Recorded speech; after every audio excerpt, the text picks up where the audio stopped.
Bonjour à toutes et à tous. Aujourd'hui, c'est le rose comme vous pouvez le voir. Alors ce n'est pas une couleur de princesse, hein. C'est la couleur de l'âme quand elle s'ouvre. Vous allez comprendre pourquoi au fur et à mesure de la lecture. Alors ce n'est pas une fragilité, c'est une puissance qui n'a pas besoin de crier. Pourquoi? Le rose est une invention humaine. Oui, oui, vous entendez bien. Elle n'existe pas dans le spectre lumineux pur.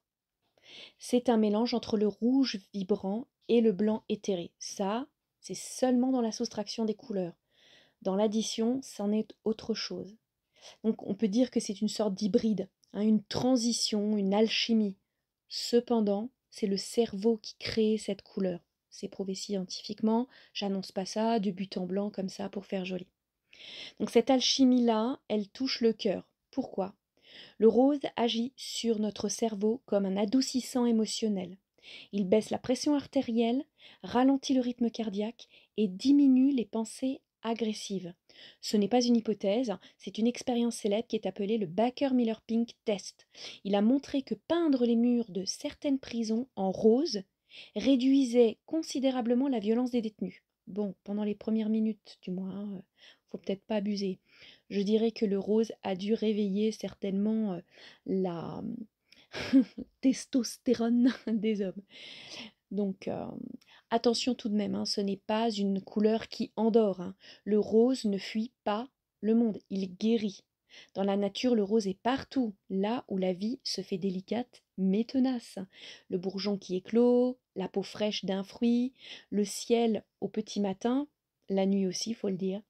Enfin, le soir, quand le coucher de soleil, il est juste magnifique. C'est une couleur qui parle de renouveau, de tendresse, de peau nue.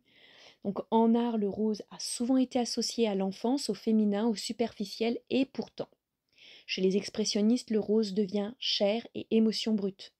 Chez Rothko, il devient méditation. Chez Louise Bourgeois, il devient blessure qui parle.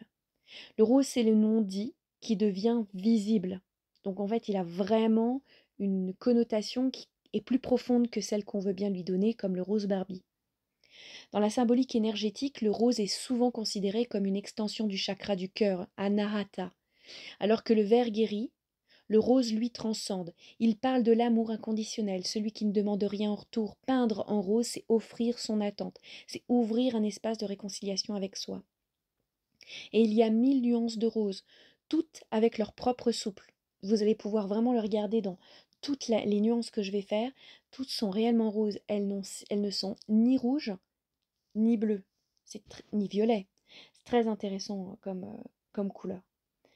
Donc on a le rose poudré, discret et raffiné. Il parle des souvenirs doux, de nostalgie heureuse. On a le rose fuchsia, lui il explose, il dit «Je suis là». Boum, comme une fleur tropicale qui refuse la timidité. On a aussi le vieux rose, hein, il évoque le temps, la mémoire, les plis de la tendresse. Et puis bon, bah, le rose Barbie, évidemment, j'en parlais il y a quelques minutes, hein. Il est devenu un manifeste culturel, réapproprié, réinventé. Il dit je suis ce que je crois et je ne suis pas. Et ça, c'est révolutionnaire. Car oui, le rose dérange parce qu'il est intime. C'est pas faux, hein. Parce qu'il parle d'amour dans un monde qui mise sur le pouvoir. Parce qu'il réconcilie là où tant de choses nous divisent. Si vous êtes vraiment sensible et empathique, vous pouvez vraiment ressentir ce que le rose exprime, vraiment. On est vraiment là-dedans. Donc quand tu poses le rose sur la toile, tu ne fais pas que décorer, tu ouvres un passage, tu dis au spectateur, tu peux baisser les armes, tranquille, tout va bien, garde bien ton réveil, mais on est en paix ici.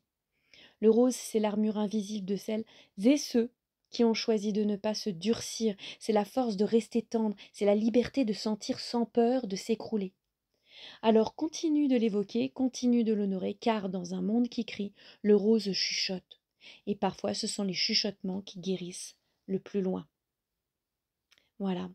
J'espère que toutes ces informations-là ne sont pas trop indigestes pour vous, mais en écoutant clairement son cœur, vous pouvez réellement vous rendre compte à quel point le rose est vivant et qu'il n'a pas que la connotation féminine, ni la connotation de la représentation des filles ou de la poupée Barbie, et qu'il a vraiment une puissance très très forte, mais douce à la fois, et qu'elle peut réellement apporter des choses très intéressantes dans votre environnement ou dans votre travail.